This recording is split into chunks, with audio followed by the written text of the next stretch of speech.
Welcome to Free to Cook. In this episode, we're going to be cooking picanha. Picanha is a popular cut of steak in Brazil, also known here as the rump cap. This cut of steak is extremely tender, and when cooked on the spit, it melts in your mouth.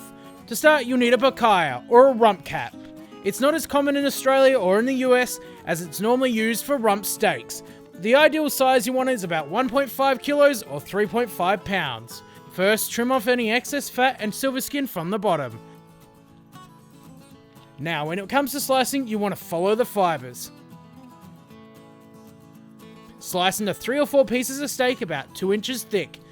These are some good looking steaks. Next, take your spit pole and poke it through the thickest side of the meat. Fold it over and push the pole through the other side. Season with salt flakes. This is all we're going to use to season the steak because it has a huge amount of natural flavour.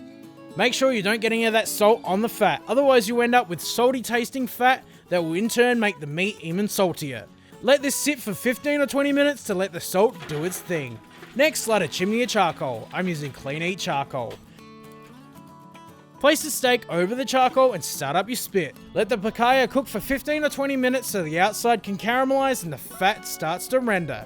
I'll let you just enjoy the next bit.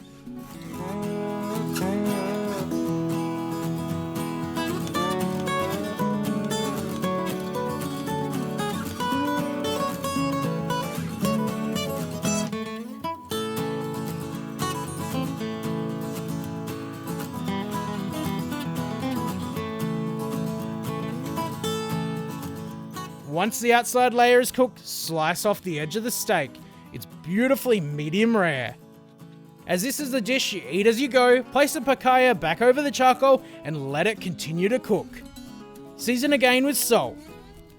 Cook, slice, and repeat over and over.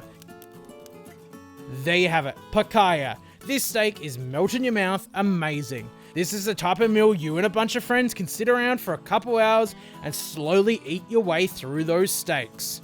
If you found this recipe helpful, don't forget to share it, subscribe to the channel, like us on Facebook, follow us on Instagram, and if you have any recipe suggestions, leave them in the comments.